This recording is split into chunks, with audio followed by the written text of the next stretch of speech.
Pemirsa, kembali lagi bersama kami dalam talk show Presisi Polri TV. Kita akan bahas kembali. Jenderal menarik beberapa waktu lalu ada kasus keracunan di dalam mobil. Tadi Jenderal sempat mengatakan bahwa untuk kenyamanan harus memastikan kondisi AC di dalam mobil itu baik. Namun pada kenyataannya terkadang kondisi jalan tidak memungkinkan sehingga menimbulkan macet.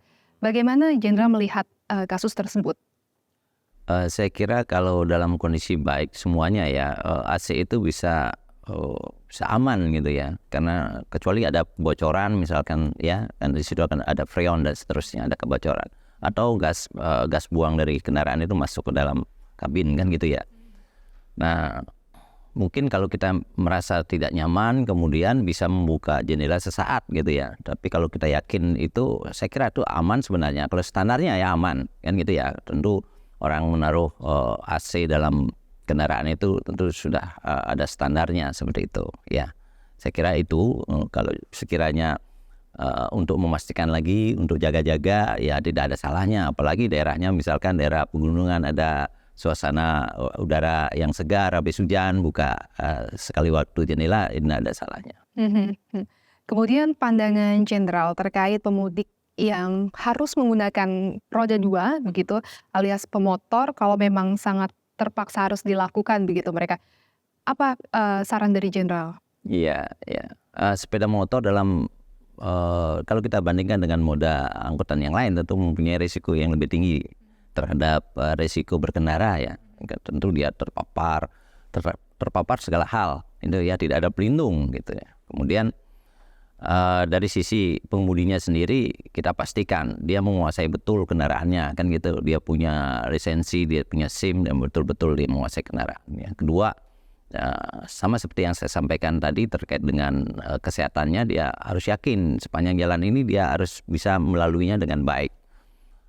Dia juga harus berpikir bahwa sepanjang perjalanan ini kemungkinan dia akan menghadapi seperti tadi hujan dan seterusnya ya, sehingga dia harus pakai mantel, kemudian atau jaket, kemudian sarung tangan misalkan, kemudian sepatu dan seterusnya, sehingga bisa melindungi dirinya terhadap paparan dari cuaca misalkan hujan atau angin dan seterusnya. Tidak kalah pentingnya tentu helm ya, helm, karena risiko ini memang harus kita hadapi gitu. Nah kalau memang terpaksa menggunakan sepeda motor gitu. Sebenarnya kalau dari sisi teknis juga kaitannya manusianya dengan kendaraannya gitu ya, kita mungkin sepeda motor itu kan ada banyak jenisnya.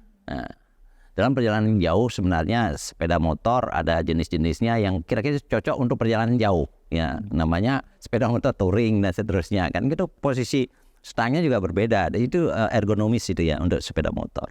Nah ini juga menyangkut mempengaruhi bagaimana kekuatan kita untuk mengendalikannya dia. Kalau motor sport karena bentuk stangnya di bawah begitu, dia pasti akan cepat lelah, dia lebih cepat lelah gitu, karena tidak diperuntukkan untuk jarak jauh dan waktu lama gitu.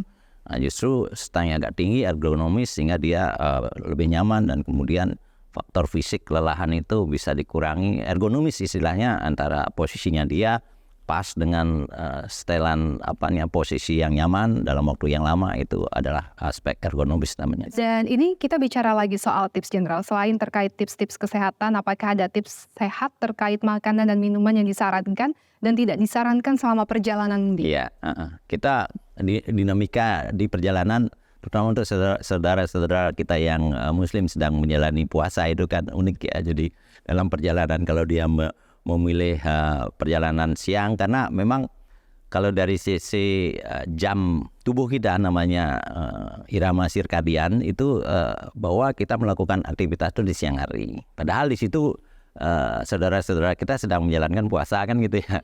Nah itu tantangannya. Nah tentu pada saat dia berbuka itu ataupun pada saat dia sahur, nah itu kalau merencanakan suatu perjalanan, dia memilih makanan yang tentu baik bagi tubuhnya. Tiap orang mungkin berbeda ya, tiap orang. Tapi secara umum yang tidak spicy, yang tidak merangsang di perut misalkan, karena dalam perjalanan kita bisa saja bereaksi dalam tubuh kita, kemudian dalam perjalanan kita ada masalah, kan jadi permasalahan bagi kita. Nah itu kita harus perhatikan makanan yang kita makan, Kemudian kita bisa baui makanan itu.